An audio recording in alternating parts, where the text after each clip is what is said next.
Welcome to the 4th edition of the AlUla Tour. One of the most spectacular bike races to be held in the Middle East, the event boasts a new name for 2024, having previously been known as the Saudi Tour. Over the next 5 days, some of the world's top riders will battle for supremacy in the majestic landscapes around AlUla.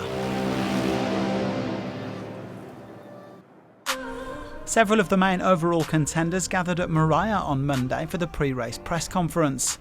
One of the big favourites is Simon Yates, who is spearheading the GC Challenge for Jayco AlUla in the home of their title sponsor.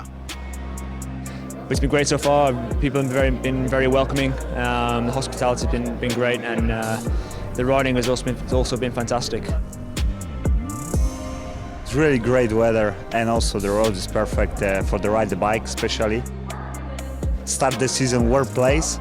It's better. We have flat section. We have some climbs. Then should be a nice race.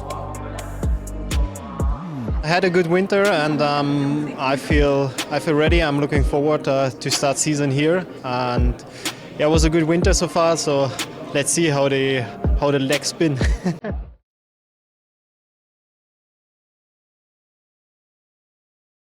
Today's curtain raiser is all about the sprinters, and the man to beat is surely Dylan Groenewegen.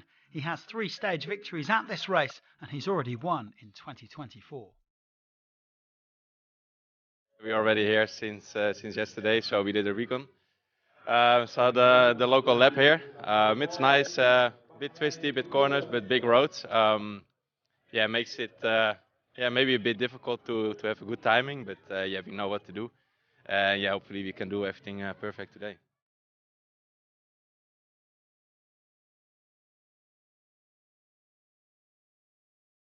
Dylan won already a stage, so we will see. For me, the first road race, try to find again the feeling in the peloton. But once I'm in the last kilometer, I will have the confidence in the team, and I will try to win the stage.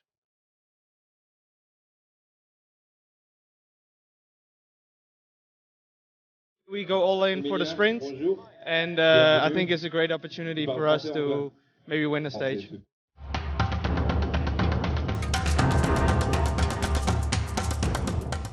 Stage 1 is a loop of just under 150 kilometres, starting and finishing at the Al Manshia train station. There are no real difficulties to speak of, although the inclusion of a bonus sprint just 10.6 kilometres from the line could shake things up in the final.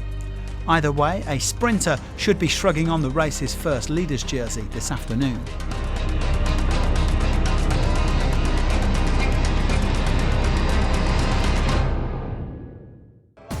Warm weather greeted the riders as they got underway at around 12:45 p.m. local time. Echelons can sometimes play havoc in this part of the world, but there was no wind today. It was set to be a straightforward sprint day.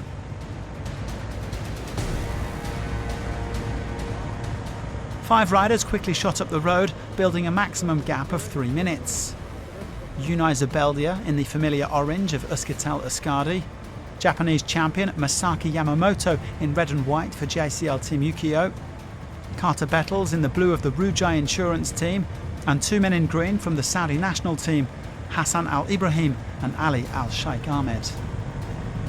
One of the distinctive jerseys up for grabs this year is the orange jersey for the most active rider, with points available at the various intermediate and bonus sprints. And it was the man already in orange, Zubeldia, who took the first 3-point haul.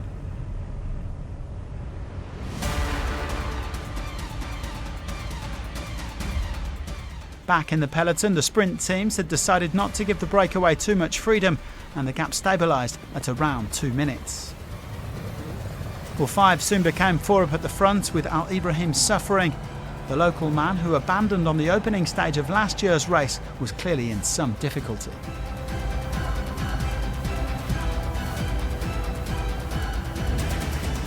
A couple of the other riders would soon be waving goodbye to the front of the race as well. Al-Sheikh Ahmed and Yamamoto also going backwards as Zubeldia and Bettles pushed on. Various teams getting themselves organised in the peloton for the best sprinters, men like Groenewegen, Malia, Decline, Milano and Kokar. Well, Bettles then had an unfortunate mechanical, leaving Zubeldia solo at the front. The 20-year-old Spaniard helping himself to more active rider points and virtually securing the orange jersey, which shouldn't take him out of his comfort zone. Into the final 20k with the peloton closing on Zubeldia, and another mechanical issue then for one of the GC favourites. Oh, problem here for Simon Yates. Not a great moment to have a wheel change. Simon Yates, though, seems to be pretty composed and calm. Zubeldia was caught just after that Yates puncture as another rider from Rougai Insurance, Polychronis Tsourtzakis, tried to counter, but the former Greek champion was soon brought to heel. Then another ill-timed mechanical for another team leader, this time Pierre Latour of Total Energies. The peloton all grouped and heading for the bonus sprint, with precious seconds going to Matteo Sobrero, Fred Wright and Frederic de Varshness. Only 10k to go now, but there was still more drama to come. Oh, crash in the peloton. One of the AlUla riders is down, a Japanese champion is down as well. And this looks like it's Simon Yates. No, it's not. Down is Alessandro De Marchi. Punctures and that crash making for a scrappy finale, but the big sprinters all survived. The riders winding their way around this tricky hairpin bend just before the Flamme Rouge and the final shootout. AlUla looking around for Dylan Groenewegen. Where is he?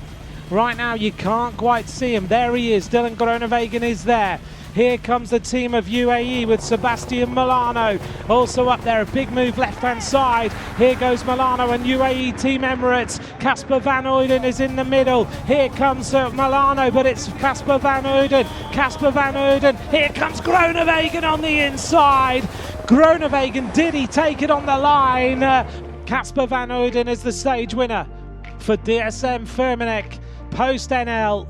It was a fantastic sprint for Van Uden. What a way for Casper van Uden to celebrate his first professional victory, beating sprint supremos Groenewegen and Melir here in Saudi Arabia. The 22-year-old Dutchman showed flashes of his potential in 2023, notably with a podium at Milano-Torino, but this could be the year he truly comes of age. I think last year maybe I wanted to win too much. So I made a few mistakes that weren't necessary, and I had a few hard crashes, so you start to doubt yourself a little bit. But over the winter and last season, everyone in the team believed in me a lot, and they knew what I could do. And yeah, everyone at HQ, they believed in me, the coaches believed in me, the trainers and all the riders. So it's super nice for me to win, but it's also super nice for them, and I cannot thank them enough for believing in me. Van Uden opening his account ahead of Groenewegen and Melir, with Søren Werenskjold and Dusan Rajovic rounding out the top 5. In the end, no time lost for Yates or Latour. Van Uden is the first man into the green jersey for dsm-firmenich PostNL. He leads Groenewegen and Melir, with Sobrero and Wright 4th and 5th, thanks to the seconds they nabbed at the bonus sprints. Van Uden is also the early leader of the points classification on 15, although he'll be lending that red jersey to his nearest challenger Groenewegen tomorrow. Zubeldia took 6 points in the most active rider competition, which he leads from his breakaway companion Bettels. Van Uden is building quite a collection of jerseys. He also takes white as the best young rider. There's another flat stage to come on Wednesday, although it does have a bit of a sting in the tail and could suit the punchier sprinters. Do join us for that again tomorrow, and thanks for watching.